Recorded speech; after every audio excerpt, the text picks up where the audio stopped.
Alright, so we're going to do a proportion confidence interval in this video. So let's say we have a random sample of 300 elementary school students and 75 chose vanilla as their favorite ice cream. What is the 98% confidence interval of this proportion? So we need to know that 75 out of 300 is exactly 0.25, which is p hat. And we need to know that this is a 98% confidence interval. So our population is all elementary school students.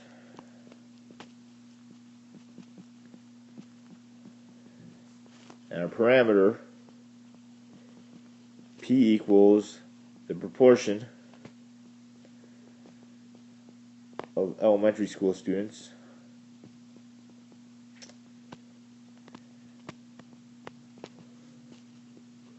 who like vanilla ice cream the best. Alright, you notice P is what I'm using here. Alright, so let's go ahead and we are going to do a 98% Z proportion confidence interval. Now, there is no such thing as a T proportion confidence interval. A Z proportion confidence interval is what we're using. Every time we're doing a proportion, we use Z. Alright, we checked the conditions. Simple random sample.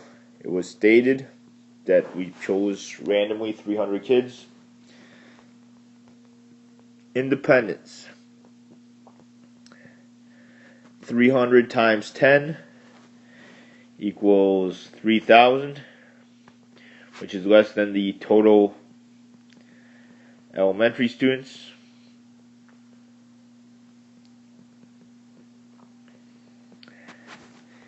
And for normality, normally we would do n times p. It's got to be greater than or equal to 10. But we don't have n times p. We only have our best guess, which is p hat.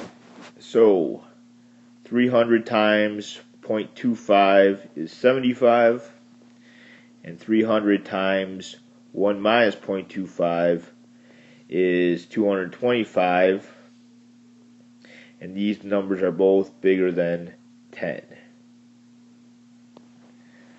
Therefore, our conditions have all been met. Alright, so the calculation is going to be P hat plus or minus Z star square root P hat times 1 minus P hat divided by N. So our P hat was 0.25 plus or minus 0.25 times 0.75 over 300. And since we're doing a 98%, I'm going to do the inverse. So let's see, 100 minus 98 divided by 2 equals 1. So we're going to do inverse norm 0.01. And we get 2.326. So on the low end, I got 0.192. On the high end, I got 0.308. Conclusion. I am 98% confident that the true percentage of elementary school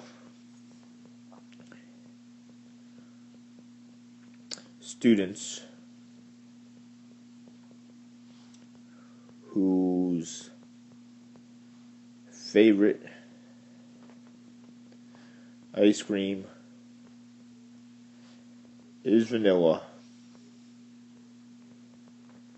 is between 19.2, and 30.8%. And so there's another example of the 4 steps that go along with a proportion confidence interval.